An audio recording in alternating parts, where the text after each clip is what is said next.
இந்த question and answer session எதுக்காக அப்படின்னு நான் சொல்லிடுறேன். குரூப் 1 ரிசல்ட் வந்துருச்சு. குரூப் 1 ரிசல்ட் வந்துருச்சு மேம். என்ன பண்ணலாம்? First still you think about me as you said that I should meet you only after clean. வேற இன்சார்ஜ் யாரா இருக்காங்களா?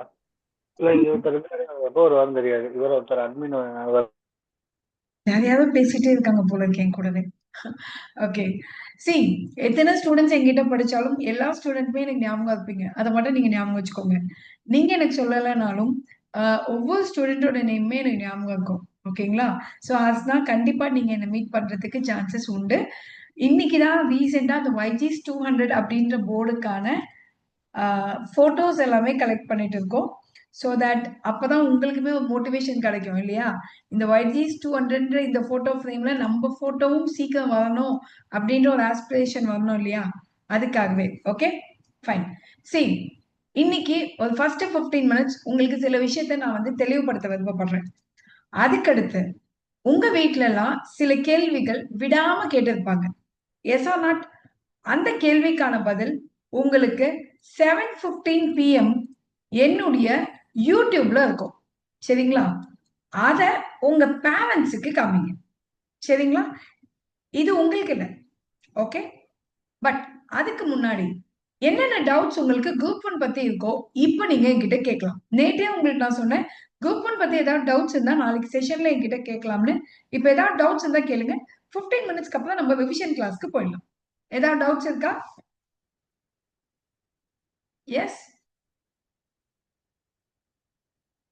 எந்த டவுட்ஸும் இல்லை இல்லையா? சி மேம், நான் 140 வாங்கினேன், 160 வாங்கினேன் மேம், ரொம்ப வருஷமா ப்ரிப்பேர் பண்றேன் but couldn't clear the exam. Yes, got it. அடுத்து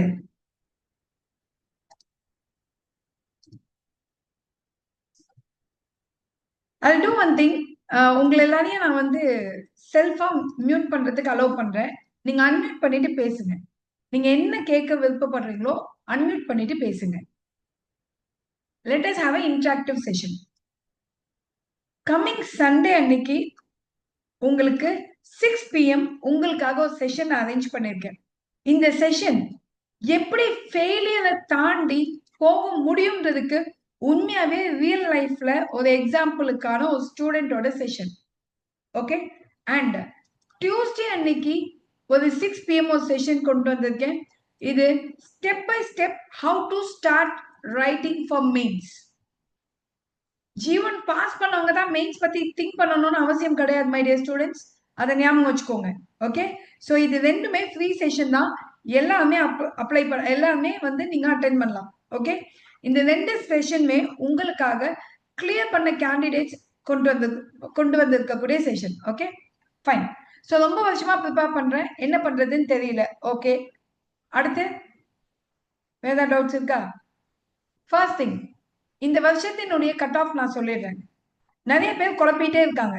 இந்த வருஷத்தினுடைய கட் ஆஃப் கண்டிப்பா என்னுடைய ப்ரெடிக்ஷன் சரினா என்னோட ஸ்டூடெண்ட்ஸ் சிலர் SC, ST, MBC, தென் BC இந்த 3 கேட்டகரியில கிளியர் பண்ண ஸ்டூடெண்ட்ஸ் அவங்களோட கட் ஆஃப் எனக்கு டிஸ்க்ளோஸ் பண்ணாங்க. அவங்க எவ்வளவு போட்டிருந்தாங்கன்ட்டு அதை வச்சு பார்க்கும்போது 139, 145 அண்ட் 153, இதுல +7, இதுல +8, இதுல +6 அவங்க சேலஞ்ச் பண்ணியிருக்காங்க.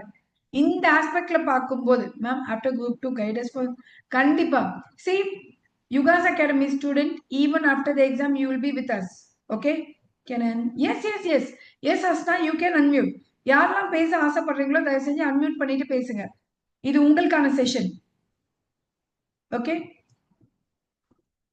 இப்படிதான் வந்து கிளியர் பண்ணியிருக்காங்க. அப்படி பார்க்கும்போது என்னுடைய யூகம் சரி அப்படின்னா 155 would have been for BC.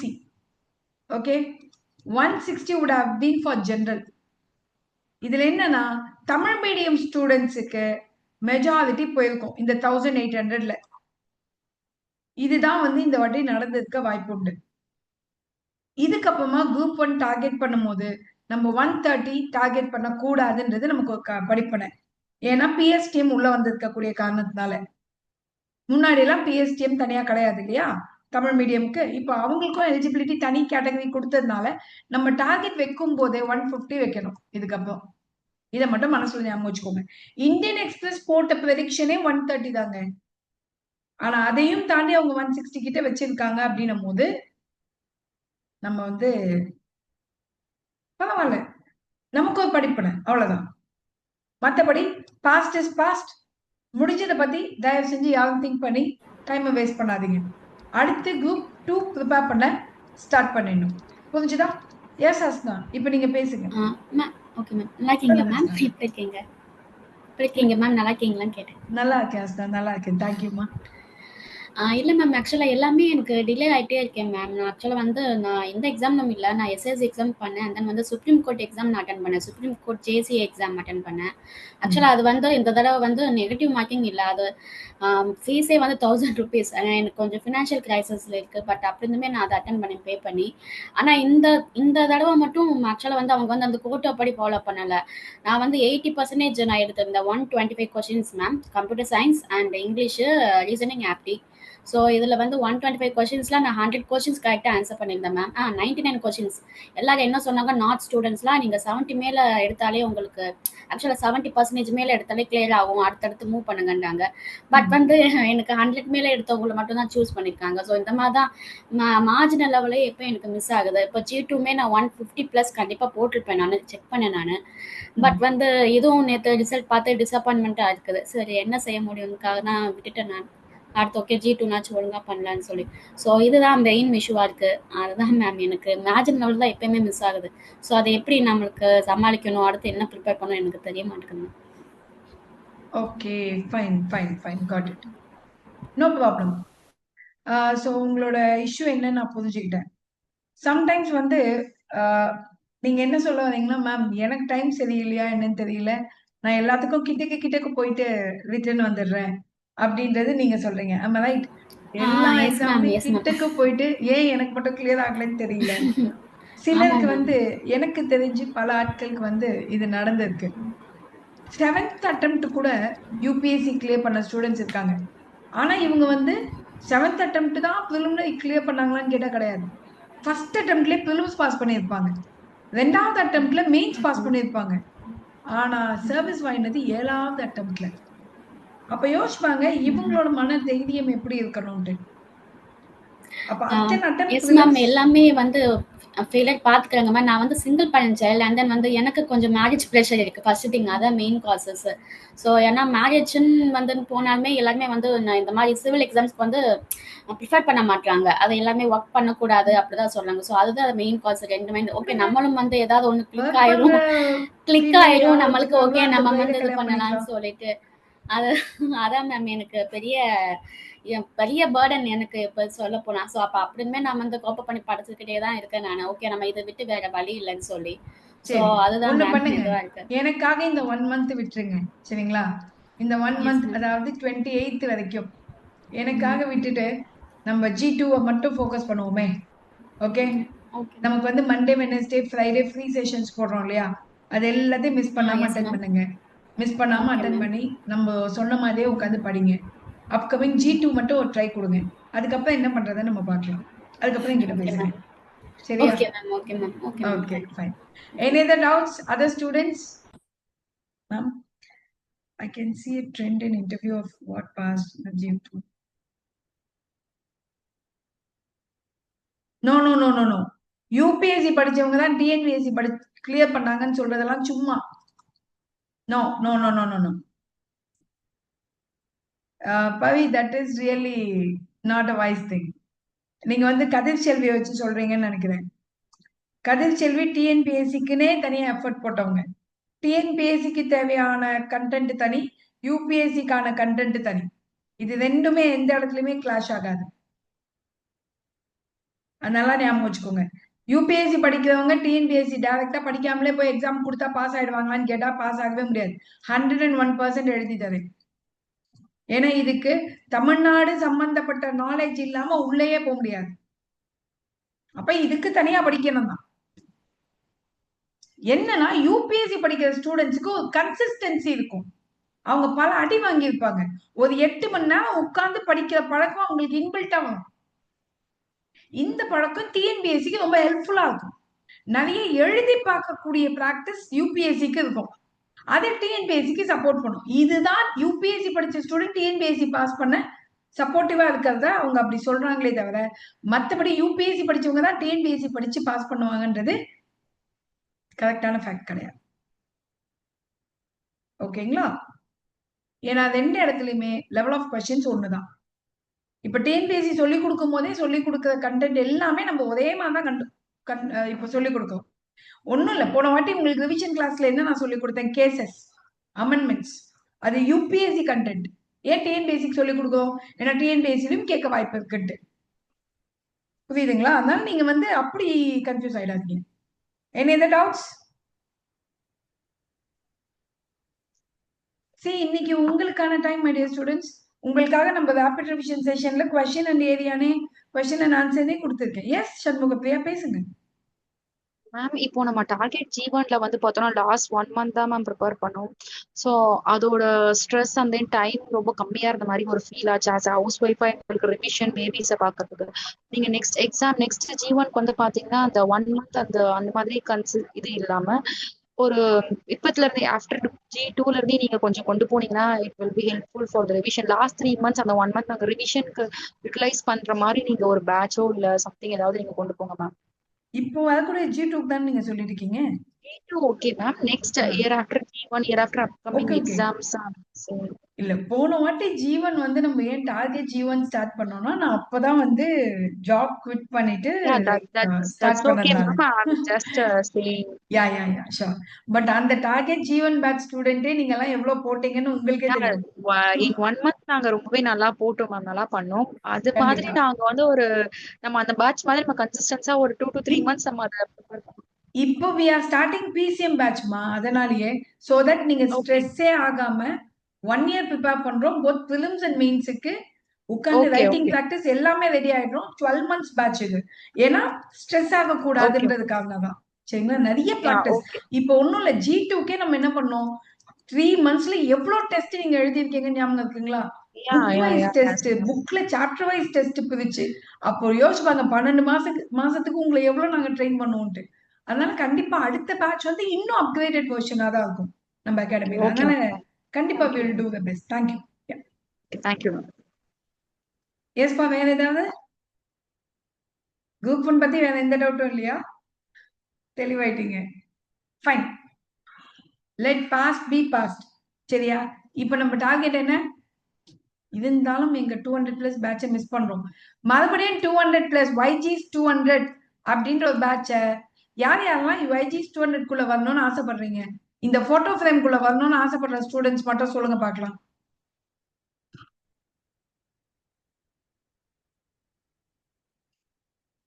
இப்பதான் ஆக்சுவலி போட்டோ கலெக்ட் பண்ணி ஒவ்வொரு போட்டோவே இன்சர்ட் பண்ண ஆரம்பிச்சிருக்கேன். Okay fine. சரிப்பா, YGs 200 குரூப்பை மறுபடியும் ஸ்டார்ட் பண்றோம். சரிங்களா? அதுல நீங்க நிறைய டிஸ்கஷன்ஸ் பண்ணணும். மெயின் திங், குரூப் ஆரம்பிக்கிறது பெரிய விஷயம் இல்ல. டெய்லி ஒரு கண்டென்ட்டை நான் சொல்லுவேன். அந்த கண்டென்ட்டை படிச்சுட்டு நீங்க டிஸ்கஸ் பண்ணணும் எஃபெக்டிவா. புரியுதுங்களா? அந்த மாதிரி செலக்டிவா நான் ஒரு குரூப் ஃபார்ம் பண்ணி கொடுப்பேன். அதுல நீங்க எஃபெக்டிவ் கண்டென்ட் பண்ணணும். ஒரு குவிஸ் போடுவோம், அந்த குவிஸுக்கு ஆன்சர் பண்ணணும். இந்த மாதிரி எஃபெக்டிவா ப்ரொடக்டிவா யூஸ் பண்ணணும். புரியுதுங்களா? சோ சீக்கிரமே உங்க போட்டோஸ் இந்த இதுல வரதுக்கு நான் ஆசைப்படுறேன். ஷரீன், ஆக்சுவலி அன்அகாடமில ஒர்க் பண்ணும் போது ஒரு 200 ஸ்டூடெண்ட்ஸ்க்கு மேல நாங்க வந்து ஒரு டீமா நாங்க ரெடி பண்ணி வச்சிருந்தேன். அந்த 4 இயர்ஸ்ல அவங்க எல்லாம் வந்து அடுத்து குரூப் 1 கிளியர் ஆக சான்சஸ் இருந்த ஸ்டூடெண்ட்ஸ். பட் அன்அகாடமில நான் குவிட் பண்ணும்போது அந்த குரூப் அப்படியே டிஸ்கார்ட் ஆயிடுச்சு. சோ அதுதான் இப்ப மறுபடியும் கேட்கறாங்க. இப்ப அதுல பாதி பேர் சர்வீஸ் வாங்கியிருக்காங்க, ஆனா கனெக்டிவிட்டி இல்லாம இருக்கு. இப்பதான் ஒவ்வொரு ஸ்டூடெண்டா அவங்களாம் வந்து ma'am I am your November plan student அப்படின்னு சொல்றாங்க. ஓ, லாஸ்ட் 4 monthsல தான் நீங்க ஜாயின் பண்ணீங்க. அதுக்கு முன்னாடி வந்த ஸ்டூடெண்ட்ஸ் இவங்க எல்லாம். ஓகே, சோ மறுபடியும் nothing is too late my dear students. எல்லாமே சாத்தியம், எல்லாமே முடியும். ஓகே, இப்பதான் யோசிச்சுப்பாங்க. யுகாஸ் அகாடமி ஆரம்பிச்சு 4 months கூட நம்ம முடியல. ஆனா 4 monthsல இவ்வளவு பேர் நீங்க சப்போர்ட் பண்றீங்கன்றதே ஐ எம் வெரி ஹாப்பி. அப்போ உங்களை வச்சு நம்ம அடுத்த லெவல் கொண்டு போக முடியும். And Raghavi is my student. She has clear this time. இன்னும் சில ஸ்டூடெண்ட்ஸ் கிளியர் பண்ணியிருக்காங்க. உங்களுக்காக அடுத்த லெவல். இப்போ உங்களுக்கெல்லாம் நீங்க ஜீவன் கிளியர் பண்ணலனாலும் ரைட்டிங் பிராக்டிஸ் எப்படின்றத அவங்க உங்களுக்கு ட்ரெயின் பண்ணுவாங்க. நீங்க அடுத்த ரைட்டிங் பிராக்டிஸ் ஸ்டார்ட் பண்ணுங்க. புரியுதுங்களா? சோ எதுவுமே தப்பு இல்ல. அண்ட் மோர் வீட்ல திட்டுறாங்க மேம் சொல்றாங்க இல்லையா, வீட்ல புரிஞ்சுக்கல, வீட்ல திட்டுறாங்க, வீட்ல கேள்வி கேக்குறாங்க, இவங்க எல்லாருக்குமே 7:15 PM ஒரு ஆன்சர் கொடுத்திருக்கேன். நீங்க எல்லாம் ரெக்வஸ்ட் பண்ணீங்கன்ட்டு இன்னைக்கு. Okay, so don't worry. சரி, இப்போ நம்ம இன்னைக்கு சில முக்கியமான ஆர்டிகல்ஸ் ரிவிஷன் பண்ண போறோம். போன கிளாஸ் அமெண்ட்மெண்ட் ரிவிஷன் பண்ணோம், அதுக்கு முன் கிளாஸ் வந்து கேசஸ் ரிவிஷன் பண்ணோம். இந்த கிளாஸ் நம்ம முக்கியமான சில ஆர்டிகல்ஸ் ரிவிஷன் பண்றோம். சரிங்களா? ஆர்டிகல்ல கோல்டன் ட்ரையாங்கிள்னு சில ஆர்டிகிள சொல்லுவாங்க. ஒரு 3 ஆர்டிகிள கோல்டன் ட்ரையாங்கிள். அது என்ன மேம் கோல்டன் ட்ரையாங்கிள் ஆர்டிகல்னு கேட்டீங்கன்னா, ஆர்டிகல் 19, ஆர்டிகல் இன்னொன்னு என்ன, article 14, article 21. Article 19 is right to equality, சமத்துவ உரிமை, right to equality. Article 19 is right to freedom, right to freedom, சுதந்திர உரிமை. Article 21 is right to life and liberty, வாழ்க்கை மற்றும் சுதந்திர உரிமை. இப்போ ரைட் டு ஈக்குவாலிட்டியில நமக்கு 2 முக்கியமான விஷயம் இருக்கு. Equality before law and equal protection of லான்னு சொல்லுவாங்க. அதாவது சட்டத்தின் முன் அனைவரும் சமம், சம சட்ட பாதுகாப்பு. இதை யூகே நாட்டுல இருந்து எடுத்திருக்கோம், இதை யுஎஸ்ஏல இருந்து நம்ம எடுத்திருக்கோம். இதுல யாருக்கும் எதையும் சிறப்பாக கொடுக்க கூடாதுன்றாங்க. நோ ஸ்பெஷல் ட்ரீட்மெண்ட், யாரையும் ஸ்பெஷலா ட்ரீட் பண்ணக்கூடாது. இதுல என்ன சொல்றாங்க, தேவைப்பட்டா யாரையாவது ஸ்பெஷலா ட்ரீட் பண்ணு. அப்போ இதுல ரிசர்வேஷன் கொடுக்கலாம்னு சொல்றாங்க, இதுல ரிசர்வேஷன் கொடுக்க கூடாதுன்னு சொல்றாங்க. ஏன்னா நீயும் நானும் ஒண்ணுதான், அது என்ன உனக்கு மட்டும் ரிசர்வேஷன் அப்படின்னு சொல்றது ஈக்குவாலிட்டி பிஃபோர் லா. அதே மாதிரி ரைட் டு ஃப்ரீடம்ல நமக்கு 6 வகையான ஃப்ரீடம் இருக்கு. மொத்தம் 7 வகையான ஃப்ரீடம், ஆனா இப்ப இருக்கிறது 6 தான். இதுல article 19 sub clause 1 sub clause A freedom of speech, பேச்சுரிமை. Sub clause B freedom of assemble. Sub clause C freedom of association, சங்கங்கள் அமைக்கும் உரிமை. சப் கிளாஸ் டி அடுத்தது என்ன, freedom to travel, freedom to residence. அடுத்தது ஜி ஃப்ரீடம் ஆஃப் ப்ரொஃபஷன், எந்த ஒரு தொழில் வேண்டும் என்றாலும் செய்யலாம். இதுல ஒண்ணு என்ன போயிடுச்சுன்னு கேட்டீங்கன்னா, எஃப் மட்டும் கிடையாது, ஃப்ரீடம் ஆஃப் ப்ராப்பர்ட்டி. இப்ப ஃப்ரீடம் ஆஃப் ப்ராப்பர்ட்டி என்பது நமக்கு கிடையாது. 44வது கான்ஸ்டிடியூஷனல் அமெண்ட்மெண்ட் ஆக்ட் 1978 மூலமாக இதை நம்ம இப்போ ஆர்டிகிள் 300 கேபிட்டல் ஏல கொண்டு போய் இன்செர்ட் பண்ணிருக்கோம். இது நமக்கு லீகல் ரைட்ஸா இப்போ கான்ஸ்டிடியூஷன் புக்ல இருக்கு. சரிங்களா? அதே மாதிரி ஆர்டிகிள் 21 என்ன சொல்லுதுன்னா, right to life and liberty. இந்த ரைட் டு லைஃப் அண்ட் லிபர்ட்டியில தான் நமக்கு ரைட் டு பிரைவசி என்று சொல்லக்கூடியதும் இருக்கு. இந்த ரைட் டு பிரைவசி எந்த கேஸ்ல சொன்னாங்க அப்படின்னா, புட்டசுவாமி கேஸ். இதை ஞாபகம் வச்சுக்கணும். இந்த புட்டசுவாமி கேஸ் எப்பவுமே நமக்கு ரொம்ப முக்கியமானது. அண்ட் இப்போ இது கூட இன்னொரு விஷயத்தையும் நான் சொல்லி கொடுத்தேன். ஆர்டிகிள் 20 and 21 இந்த 2 ஆர்டிகிள் மட்டும் even during emergency can't be suspended. எமர்ஜென்சியின் பொழுது கூட நம்மளிடமிருந்து எடுக்க இயலாத அடிப்படை உரிமைகள் 20 மற்றும் 21. இதுவும் ஒரிஜினலா கிடையாது. 44வது கான்ஸ்டிடியூஷனல் அமெண்ட்மெண்ட் ஆக்ட் 1978 மூலமா தான் இந்த ப்ரொவிஷனையுமே நம்ம இன்செர்ட் பண்ணிருக்கோம். புரிஞ்சுதுங்களா? ஃபைன். இப்ப அடுத்தது பார்க்கலாமா? சரி, இப்ப அடுத்த சில முக்கியமான 3 ஆர்டிகிள். அது என்னமா 3 சொல்றீங்கன்னு நீங்க நினைக்கலாம்.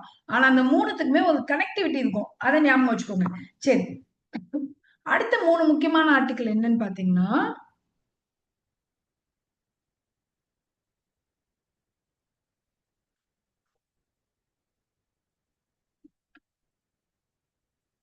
25, 26, 27. ஆனா 28 நம்ம சேர்த்துக்கலாம். 25 என்னன்னு சொல்லுங்க பார்க்கலாம் யாராவது. இது எல்லாமே ரிலீஜன் சம்பந்தப்பட்டது, மதத்தை சம்பந்தப்பட்டது.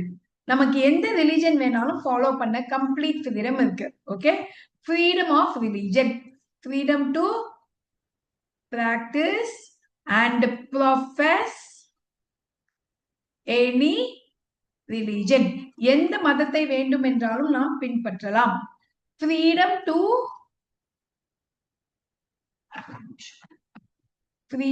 To manage religious affairs. எந்த வகையான மதம் சார்ந்த விஷயங்களையும் நாம் நிர்வகிக்கலாம். அதுக்கு அடுத்தது ஃப்ரீடம் ஃப்ரம் டாக்ஸேஷன். ஒரு மதத்தை பின்பற்ற எந்த விதமான வரிகளையும் செலுத்த நம்மள கட்டாயப்படுத்த கூடாது. அண்ட் ஆர்டிகல் 28 என்ன நமக்கு? What is 28? Can someone tell me? 28 என்ன?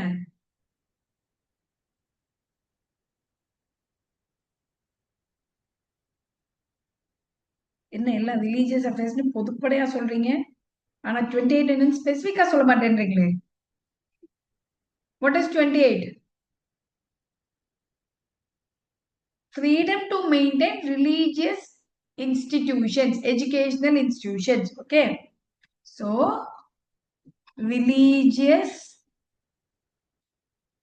instructions in educational institution. சரிங்களா? இதுதான் நமக்கு இந்த 4 ஆர்டிகிள். இது கூட நம்ம இன்னும் 2 ஆர்டிகிள் சேர்த்துக்கலாம். இந்த ஆர்டிகிள் 29 and 30 இது ரெண்டுமே யாருக்குன்னா மைனாரிட்டி, சிறுபான்மையினர்னு சொல்லுவாங்க. சிறுபான்மையினர்ல நமக்கு 2 வகை இருக்காங்க. ஒன்னு லிங்குஸ்டிக்னு சொல்லுவோம், லிங்குஸ்டிக்னா மொழிவாரியாக. இன்னொன்னு ரிலீஜியஸ்னு சொல்லுவோம், ரிலீஜியஸ்னா மதத்தை சார்ந்து. இதுல யாரை நம்ம ரெக்கக்னைஸ் பண்ணிருக்கோம்னா ரிலீஜியஸ் சார்ந்த மைனாரிட்டியை தான் இந்தியா ரெக்கக்னைஸ் பண்ணிருக்கு, லிங்குஸ்டிக் மைனாரிட்டியை ரெக்கக்னைஸ் பண்ணல.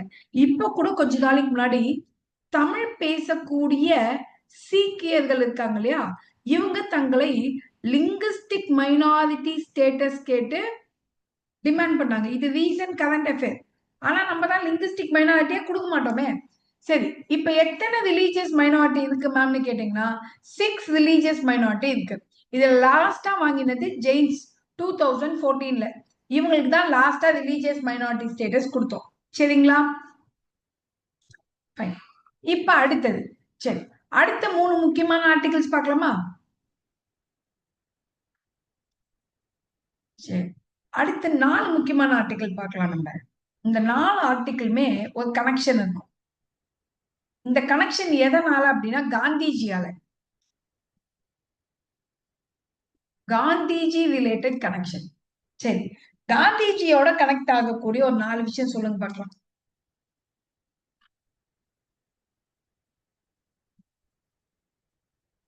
ஆர்டிகிளோட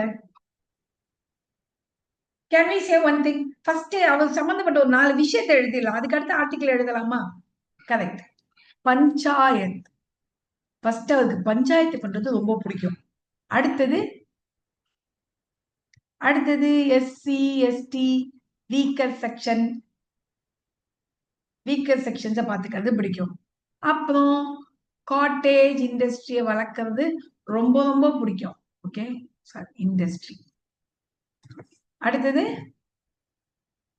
அவாய்ட் இன்டாக்சிகேட்டிங்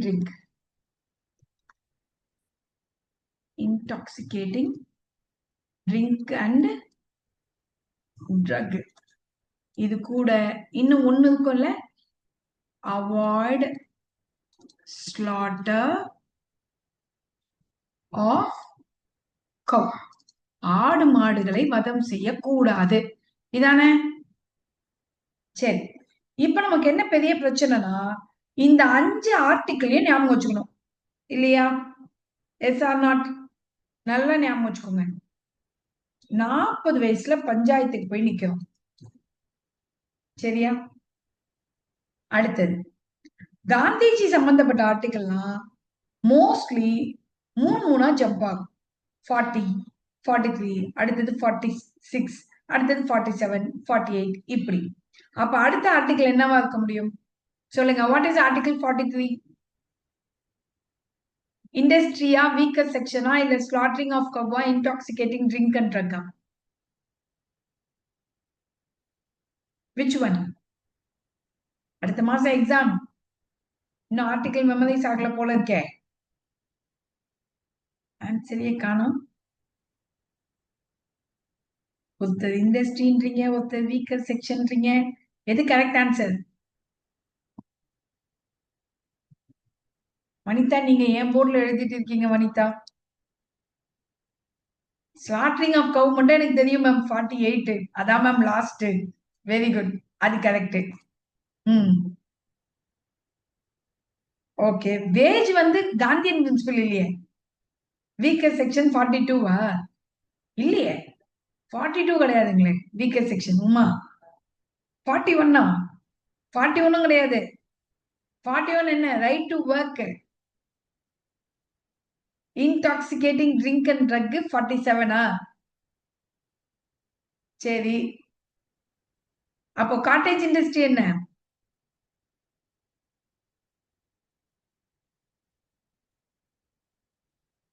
ஃபார்ட்டி த்ரீ, 46, 47, 48. இப்ப நமக்கு எப்பவுமே இந்த 5 ஆர்டிகல் வந்து கன்ஃபியூஸ் ஆயிட்டே இருக்கோங்க.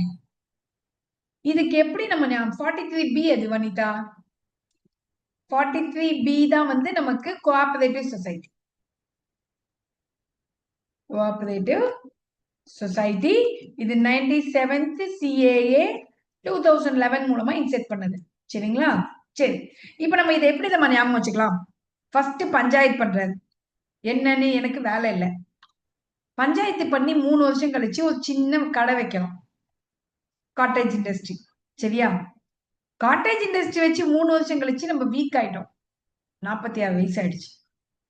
அதுக்கடுத்து என்ன பண்றோம்? ரொம்ப ஆல்கோஹாலிக்கா மாறிடுறோம் மன வருத்தத்துல, 47 வயசு ஆயிடுச்சு. அதுக்கடுத்து என்னதான் சாப்பிடுறதுன்னு தெரியாம இருக்கிறதெல்லாம் சாப்பிடுறதுனால அதெல்லாம் தப்புன்னு சொல்லி நமக்கு அட்வைஸ் பண்றாங்க 48ல. Okay, so 40, 43, 46, 47, 48.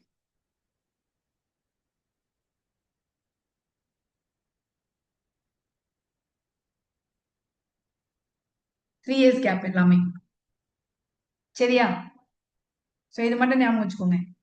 வனிதா, உங்க கேமரா ஆன் ஆயிடுச்சுப்பா.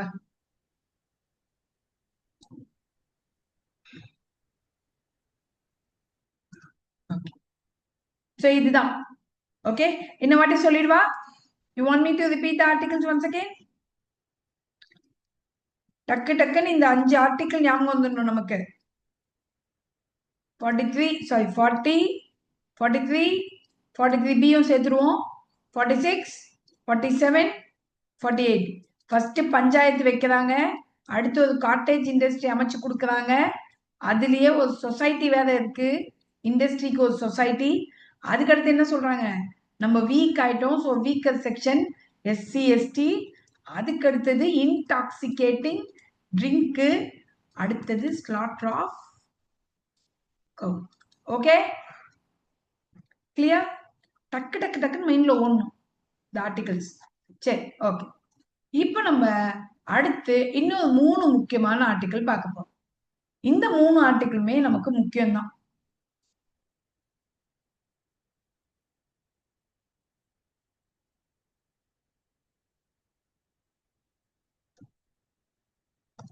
ஆர்டிகிள் 324, 325, 326. இது என்ன மேம் 24, 25, 26 சம்பந்தமே இல்லாம இருக்கேன்னு நினைக்கலாம். கிடையாது, மூணுமே எலெக்ஷன் சம்பந்தப்பட்ட ஆர்டிகிள் தான். எப்படின்னு கேட்டீங்கன்னா, article 324 talks about election commission. இது எதை பத்தி சொல்லுது? It talks about the election commission and it's composition and the formation. சரியா? ஆர்டிகிள் 324 என்னன்னு பார்த்தீங்கன்னா, அதாவது this thing,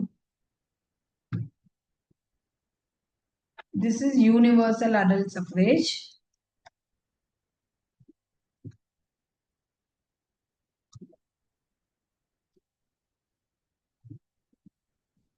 E25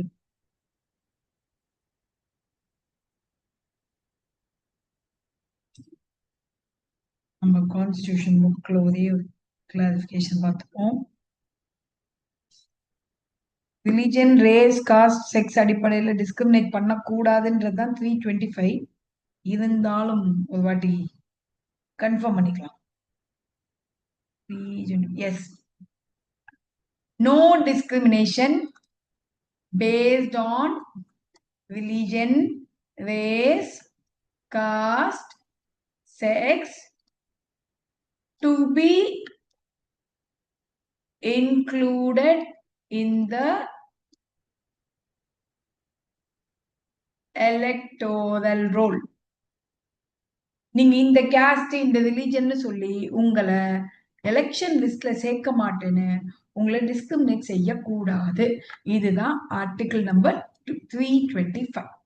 புரிஞ்சுதுங்களா? So article 325 is no discrimination and article 326 is universal adult franchise. That is நமக்கு லோக்சபா தேர்தல் மற்றும் ஸ்டேட் லெஜிஸ்லேட்டிவ் அசம்பிளிக்கு 18 வயசுக்கு மேல இருக்கிறவங்க ஓட்டு போடக்கூடிய வழிமுறைகள். அது மட்டும் இல்லாம நமக்கு ஓட்டிங் ஏஜ் பாத்தீங்கன்னா ஒரிஜினலா 21 இருந்துச்சு. இதை 18 மாத்தினோம். இது எப்படி மாத்தினோம்னா 61st கான்ஸ்டிடியூஷனல் அமெண்ட்மெண்ட் ஆக்ட் 1988 மூலமா நம்ம ஓட்டிங் ஏஜை ரெடியூஸ் பண்ணிருப்போம். சரிங்களா?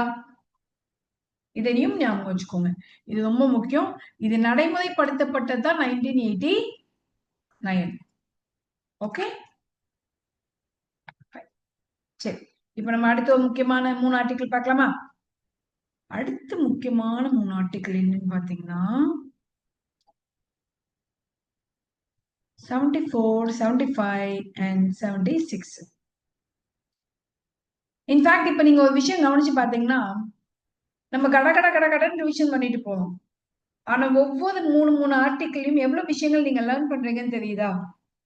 இப்ப ஆர்டிகிள் 74.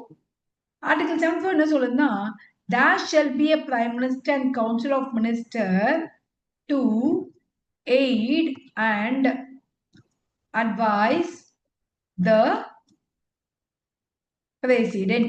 பிரசிடென்ட்க்கு அட்வைஸ் பண்றதுக்குன்னு பிரைம் மினிஸ்டர் மற்றும் கவுன்சில் ஆஃப் மினிஸ்டர் தேவை அப்படின்றது இந்த ஆர்டிகிள்.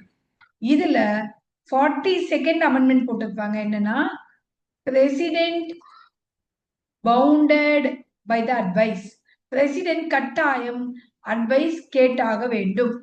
இதுலயே 44th CAA போட்டிருப்பாங்க. என்னன்னா, president once can sent for reconsideration. அட்வைஸோ ஒரு வாட்டி மறுபரிசீலனைக்கு அனுப்பலாம். இதுதான் article number 74. Article 75 talks about the appointment of PM and COM. Article 75 என்ன சொல்லுதுன்னா, appointment of PM and COM. இதுல நமக்கு இன்னும் சில ப்ரொவிஷன் இருக்கு. இன்ஃபேக்ட் இந்த ஆர்டிகிள் தான் இப்ப ரீசெண்டா 138th CAA 2025 இப்ப ரீசெண்டா பயங்கர ஹாட்டா போயிட்டு இருக்கே இந்த 130வது சட்ட திருத்த மசோதா. அது இந்த ஆர்டிகிள் 75 சம்பந்தப்பட்ட மசோதா தான். லெட் மீ டெல் யூ, இது சிலர் கூட குட்டி ஸ்டோரி கேட்டீங்க இதுக்கு. அதை உங்களுக்கு சின்னதா அழகா சொல்றேன் என்னன்ட்டு. இந்த 130வது சட்ட திருத்தம் என்ன சொல்லுதுன்னா, ஒரு சீஃப் மினிஸ்டரோ அல்லது பிரைம் மினிஸ்டரோ அல்லது அமைச்சர்களோ, சரியா, அவங்க மேல ஏதேனும் ஒரு குற்ற வழக்கு பதிவு செய்யப்பட்டு 30 days if you are in jail. நீங்க தப்பு செஞ்சவங்க குற்றவாளின்றதுக்காக ஜெயில இல்ல, உங்களை விசாரணைக்காக ஃபார் இன்வெஸ்டிகேஷன். எந்த வகையான குற்றத்திற்குனா, அந்த குற்றம் நிரூபிக்கப்பட்டால் 5 years or more உங்களுக்கு ஜெயில் கிடைக்க வாய்ப்பு இருக்கு. அப்படின்ற குற்றத்திற்காக உங்களை கைது செய்து 30 நாள் நீங்க ஜெயில விசாரணைக்காக இருக்கீங்க அப்படின்னா 31st day president on the advice of prime minister can remove the minister and governor on the advice of chief minister can remove the minister. Ma'am, suppose chief minister மேல வந்தா 31வது நாள் கவர்னர் சீஃப் மினிஸ்டர் ரிமூவ் பண்ணிடலாம். Suppose அவங்களே resign பண்ணிடணும், அவங்க resign பண்ணலன்னா governor remove பண்ணிடலாம். இதுதான் இந்த பாயிண்ட். இந்த 130வது சட்ட திருத்தம் இதுதான். இது ஆர்டிகிள் 75ல ஆக்சுவலி இது நிறைவேற்றப்பட்டால் என்ன ஆகும்னா ஆர்டிகிள் 75ல 1 சப்கிளாஸ் 1A 1B இருக்கு 2Aன்னு நினைக்கிறேன் 2Aன்னு ஒரு கிளாஸ் இன்சர்ட் ஆகும் ஒரு புது கிளாஸ் இந்த ஆர்டிகிள்குள்ள இன்சர்ட் ஆக போகுது இதுதான் இந்த அமெண்ட்மெண்ட் இப்ப புரிஞ்சுதா what is 138th constitutional amendment yes புரிஞ்சுதா இல்லையா புரியாம இவ்வளவு நாள் படிச்சுட்டு இருந்தவங்க இனியாவது அது என்னன்னு புரிஞ்சு படிங்க இது ரொம்ப முக்கியமான அமெண்ட்மெண்ட்டும் கூட of the state have to ratify not mandatory தேவை கிடையாது இது எந்த விதத்திலும் ஃபெடரல் ஸ்ட்ரக்சரை பாதிக்க போற விஷயம் கிடையாது அதனால தேவையில்லை ஓகேங்களா சரி இப்போ 75th அமெண்ட்மெண்ட்ல appointment of prime minister and council of ministers இருக்கு அண்ட் இவங்களோட டேர்ம் இருக்கு இவங்களோட பதவி காலம் என்பது பிளஷர் ஆஃப் பிரசிடென்ட் அண்ட் இவங்க கலெக்டிவ்லி ரெஸ்பான்சிபிள் டு லோக்சபா இவங்க 6 months வரைக்கும் எம்பியா இல்லைனா கூட can be a minister that is a non-MP can be minister for 6 months அதுக்கடுத்து இவங்களோட சேலரி மற்றும் சம்பளங்களை பார்லிமெண்ட் வில் டிசைட் இதுதான் article 75 article 76 talks about attorney general who is attorney general attorney general என்பவர் முதல் தலைமை வழக்கறிஞர் the first law officer அப்படின்னு சொல்லுவோம் the first law officer இவர் கவர்மெண்ட் ஆஃப் இந்தியா மேல போடக்கூடிய கேசஸ் எல்லாத்துக்கும் ஆஜராவார் எல்லா கோர்ட்லயுமே he can be audience and president ஏதாவது லீகல் அட்வைஸ் கேட்டா லீகல் ஒப்பீனியன் கேட்டா இவர் கொடுக்கணும் இதை தவிர்த்து கான்ஸ்டிடியூஷன் இவருக்கு கொடுத்த அனைத்து கடமைகளையும் டியூட்டிஸையும் இவர் செய்யணும் புரியுதுங்களா S which one asna 138th constitutional amendment bill கேக்குறீங்களா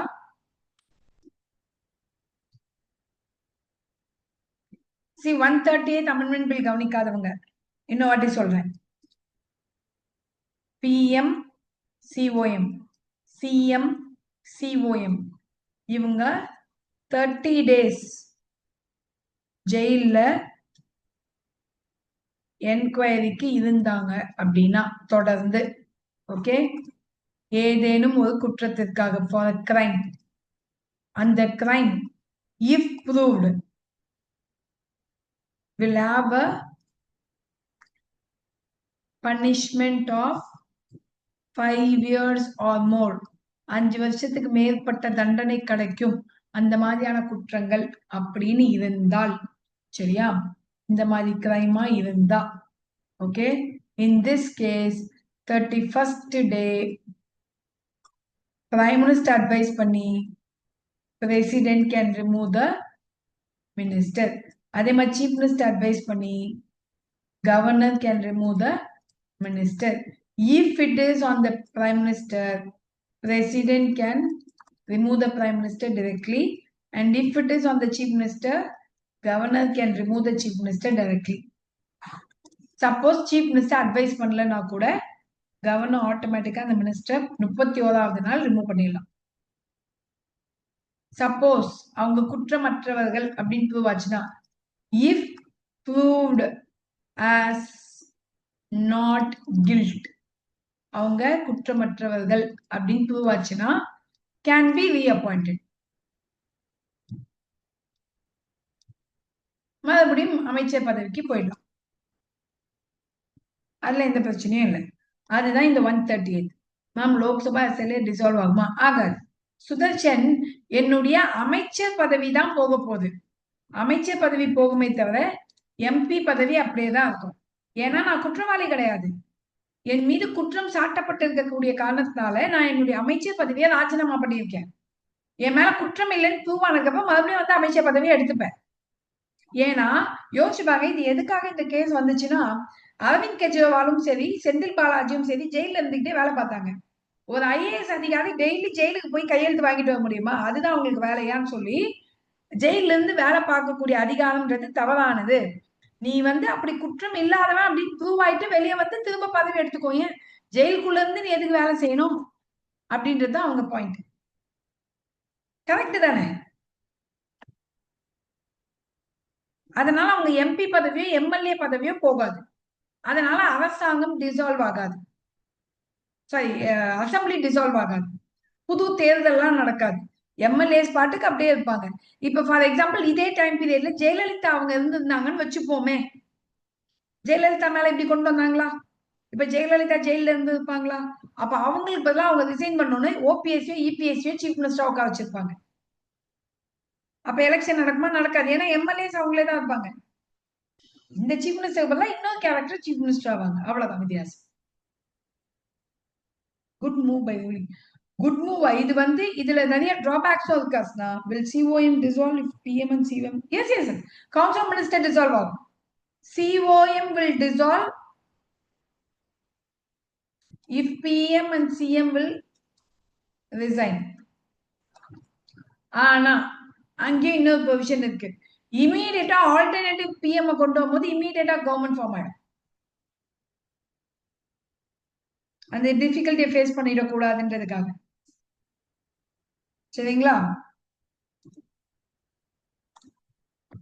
ஃபைன். இப்ப இது வரைக்கும் புரிஞ்சுதா?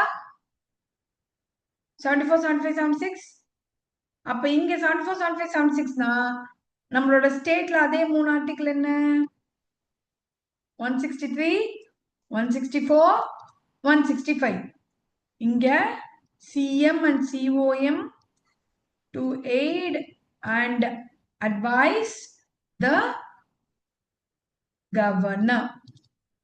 My dear students, நம்மளோட Monday rapid fire session will be on Tamil Nadu administration or history. சரிங்களா? So Monday polity கிடையாது, neither history or Tamil Nadu administration. இதை ஞாபகம் வச்சுக்கோங்க. Monday, okay?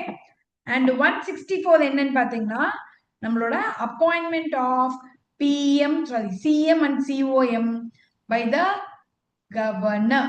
And இவங்களோட பதவி காலம் என்பது pleasure of governor. ஆளுநரின் நம்பிக்கை உள்ளவரை. இவங்க they are collectively responsible to state legislative assembly. இவங்களோட சம்பளம் மாநில சட்டமன்ற கீழவை நிர்ணயம் செய்யும். State legislative assembly will decide. And then article 165 is advocate general. அங்க attorney generalனா இங்க advocate general. இது ஸ்டேட்டுக்கு, அது யூனியனுக்கு. Are you clear with these two? Yes. சரி. இப்போ ஓகே, இப்போ நம்ம இன்னொரு விஷயம் போலாமா? மை டியர் ஸ்டூடெண்ட்ஸ், உங்கள எத்தனை பேர் மெயின்ஸ் ஆன்சர் ரைட்டிங் பிராக்டிஸ் ஆசைப்படுறீங்க? ஒரு கூகுள் ஃபார்ம் நான் ஷேர் பண்றேன். அந்த கூகுள் ஃபார்ம்ல விருப்பப்படுறவங்க நீங்க உங்களோட டேட்டாஸ் மட்டும் போடுங்க. ஓகேங்களா? ஸோ டெய்லி ஒரு கொஸ்டின் நான் கொடுப்பேன். அந்த கொஸ்டின் நீங்க எழுதி எனக்கு ஷேர் பண்ணலாம். நாங்க வேல்யூவேட் பண்ணி கொடுப்போம். அதுக்கடுத்து அதுல என்னென்ன மிஸ்டேக்ஸ் நீங்க பண்றீங்கன்றதுக்கு ஒரு வீடியோ போடுவோம். அந்த வீடியோ பேஸ் பண்ணி நீங்க கரெக்ட் பண்ணிக்கலாம். Okay? So it's open to all. It's 10 days programme. இதுல நிறைய இம்ப்ரூவ்மெண்ட்ஸ் நீங்க பார்க்கலாம். ஓகேங்களா? ஸோ உங்க ஃப்ரெண்ட்ஸ்க்கும் ஷேர் பண்ணலாம். இட்ஸ் ஃப்ரீ செஷன் தான். ஓகே? எஸ் சண்முக பிரியா, நீங்க ஹேண்ட் ரைஸ் பண்ணிருக்கீங்கன்னு நினைக்கிறேன்.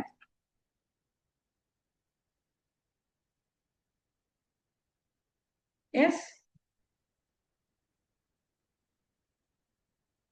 ஓகே. அண்ட் நியூ லேர்னர்ஸ் யாராவது இருந்தீங்கன்னா இந்த பிடிஎஃப் உங்களுக்கு வேணும் அப்படின்னா நீங்க ஆஃப்டர் த கிளாஸ் இந்த வாட்ஸ்அப் நம்பர் அல்லது டெலிகிராமுக்கு நீங்க டெக்ஸ்ட் பண்ணீங்கன்னா ஓகே, இந்த ஒயிட் போர்டோட டாக் உங்களுக்கு கிடைக்கும். சரிங்களா? ஃபைன். இப்ப அடுத்து இன்னும் 3 ஆர்டிகிள் மட்டும் ரிவிஷன் பண்ணிடலாமா? No Shanmugapriya, we are starting from now onwards. ஓகே? உங்களுக்கு இது வந்து பெருசா கிளாஸ் ஏற்படாது. உங்களுக்கு ஒரு டாபிக் சொல்லிடுவோம். அது குரூப் 2க்கும் கவர் ஆகிற மாதிரியான டாபிக்கா தான் இருக்கும். ஓகே? சரி. இப்ப அடுத்த முக்கியமான 3 ஆர்டிகிள் என்னன்னா 338, 338A, 338B. இந்த 338ன்றது National Commission for SC, this is National Commission for ST and National Commission for BC. இந்த நேஷனல் கமிஷன் ஃபார் எஸ்சி எல்லாம் பாத்தீங்கன்னா ஒரிஜினலா it was like an officer for SC and எஸ்டின்னு வச்சிருந்தாங்க. அதுக்கடுத்து நமக்கு 65th கான்ஸ்டிடியூஷனல் அமெண்ட்மெண்ட் மூலமா தான் நமக்கு national commission for SC and எஸ்டின்னு மாத்தினாங்க. அதுக்கடுத்து 89th கான்ஸ்டிடியூஷனல் அமெண்ட்மெண்ட் ஆக்ட் மூலமா எஸ்சிக்கு தனியாகவும் எஸ்டிக்கு தனியாகவும் 2 தனித்தனி கமிஷன்ஸா ஃபார்ம் பண்ணாங்க. மேம் தமிழ் மீடியம்க்கு இந்த மாதிரி சொன்னா யூஸ்ஃபுல்லா இருக்கும் மேம். எது மாதிரி கேக்குறீங்க சுபஸ்ரீ? தமிழ் மீடியம்க்கு ரைட்டிங் பிராக்டிஸ் கேக்குறீங்களா?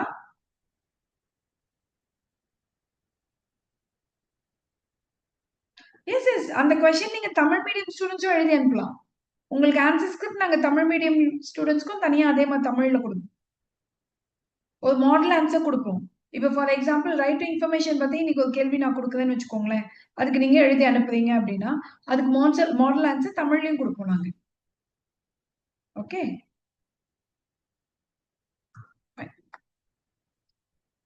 ஸோ 89th அமெண்ட்மெண்ட் மூலமா நமக்கு national commission for SC and ST தனித்தனியா பிரிக்கப்பட்டிருக்கு. அதுக்கடுத்து நமக்கு 102 CAA மூலமா நமக்கு ஆர்டிகிள் 338B மூலமா national commission for BC has got created. Okay, so இது மூணுமே நமக்கு முக்கியமான ஆர்டிகிள். இதை ஞாபகம் வச்சுக்கோங்க. ஓகே, இந்த 3 கமிஷனோட சேர்மேன் மற்றும் மெம்பரை அப்பாயிண்ட் பண்றது நம்மளோட பிரசிடென்ட். அப்படி அப்பாயிண்ட் பண்ணும்போது இவங்களுக்கு warrant under hand and seal கொடுப்பாங்க. சரிங்களா? பிகாஸ் பிரசிடென்ட் பொதுவா எல்லாருக்கும் warrant under hand and seal கொடுக்க மாட்டாங்க, சில ஆட்களுக்கு தான் கொடுப்பாங்க. அதுல national commission for SC ST ஓபிசியும் ஒருத்தர். சரிங்களா? Fine. Any doubt so far? Yes, சரி.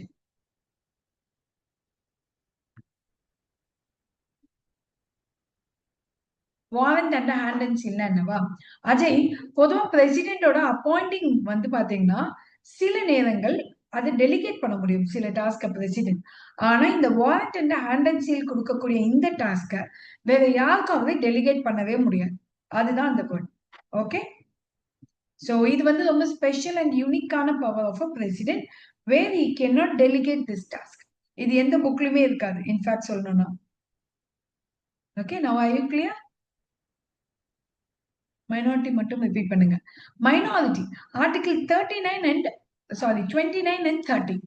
இந்த 29 and 30ல மட்டும்தான் நமக்கு மைனாரிட்டிஸ் பத்தி சொல்லியிருக்காங்கப்பா. ஓகே, இதுல 2 வகையான மைனாரிட்டிஸ் இருக்காங்க.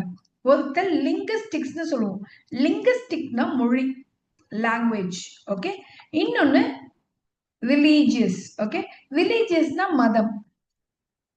இப்போ நமக்கு கான்ஸ்டிடியூஷன்ல 2 மைனாரிட்டிஸ்மே அவங்களோட கல்ச்சர், ஸ்கிரிப்ட் இதெல்லாம் ப்ரொடெக்ட் பண்ண ரைட்ஸ் கொடுத்துருக்கோம். ஆனா நம்ம ரெக்கக்னைஸ் பண்ணது யாருன்னா லிங்குஸ்டிக் மைனாரிட்டியை நம்ம இந்தியால ரெக்கக்னைஸ் பண்ணல. நம்ம ரெக்கக்னிஷன் கொடுத்திருக்கிறது we are given recognition only to religious minority, and especially India has 6 religious minority like Buddhism, Sikhism, Jainism. Okay, இந்த மாதிரி நமக்கு 6 இருக்கு. இதுல ஜெயின்ஸ் தான் லாஸ்ட் 2014ல. Okay, so Muslims, Buddhists, Sikhs, Jains, Parsis and one more is யாரை விட்டோம் போல இருக்கே. Muslim, Christian, Buddhist, Sikhs, Jains, Parsis. 6 வந்துருச்சு. These are the 6 minorities that exist in India. ஓகேங்களா வைஷாலி? Is that clear? இதுல லாஸ்டா சேர்ந்தவங்க இவங்க தான். புத்திஸ்ட். இதுல என்ன பியூட்டினா இப்போ ரீசன்ட் கரண்ட் அஃபேர்ல வேற இது இருக்கு. ஏன்னா தமிழ் பேசக்கூடிய இந்த சீக்ஸ் இருக்காங்க இல்லையா, இவங்கள தனி மைனாரிட்டியா கேக்குறாங்க. இவங்க ஆல்ரெடி 6 மைனாரிட்டி தான், இதுல தமிழ் பேசக்கூடியவங்கள தனி மைனாரிட்டியா அனௌன்ஸ் பண்ணுங்கன்ட்டு. பட் நம்ம தான் மொழிவாரியா எந்த மைனாரிட்டியுமே நம்ம ரெக்கக்னைஸ் பண்ணலையே. இது இப்போ 2 நாளைக்கு முன்னாடி போன கரண்ட் அஃபேரும் கூட. ஸோ மை டியர் ஸ்டூடெண்ட்ஸ், யாருக்காவது இந்த பிடிஎஃப் வேணும் அப்படின்னா நியூ லேர்னர்ஸ் நீங்க மிஸ் பண்ணாம நம்ம ஆஃபீஸோட வாட்ஸ்அப் அல்லது டெலிகிராம் நம்பருக்கு டெக்ஸ்ட் பண்ணுங்க. You will get this. Okay, and உங்க பேரண்ட்ஸ்க்கு ஒரு மெசேஜ் நான் போட்டிருக்கேன், அதையும் மிஸ் பண்ணாம உங்க பேரண்ட்ஸ்க்கு காமிங்க. Okay, thank you. So Monday evening 6 PM நம்ம ரேபிட் ரிவிஷன் செஷன் மிஸ் பண்ணாதீங்க. And Sunday evening 6 PM how to overcome the failure and how it is பாசிபிள்ன்றத அண்ட் எப்படி நம்ம அடுத்த G2க்கு படிக்கிறதுன்றதையும் ஒரு ஸ்டூடெண்ட் உங்களுக்கு அவங்களோட எக்ஸ்பீரியன்ஸை ஒரு 1/2 hour to 45 minutes ஷேர் பண்ணுவாங்க. மிஸ் பண்ணாம அட்டென்ட் பண்ணுங்க. நீங்க கண்டிப்பா நிறைய மோட்டிவேஷனல் செஷன்ஸ் நிறைய அகாடமி போடுறாங்க, அதனாலதான் இது வரைக்கும் நான் போடல. ஆனா இந்த ஸ்டூடெண்ட் உண்மையாவே பல வருஷம் கடினமா உழைச்ச என்னுடைய ஸ்டூடெண்ட், எவ்வளவு வருஷமா அவங்க ஒர்க் பண்ணாங்கன்றது எனக்கு பர்சனலா தெரியும். அதனாலதான் அவங்கள நான் இன்வைட் பண்ணி உங்ககிட்ட பேசுறதுக்கு நான் பெர்மிட் பண்ணியிருக்கேன். ஸோ அந்த செஷன் கண்டிப்பா பிரயோஜனமா இருக்கும்னு நான் நினைக்கிறேன். ஸோ விருப்பப்படுறவங்க மிஸ் பண்ணாம அட்டென்ட் பண்ணுங்க. Okay, thank you. Have a great day. Bye bye. I'll catch you again on Monday.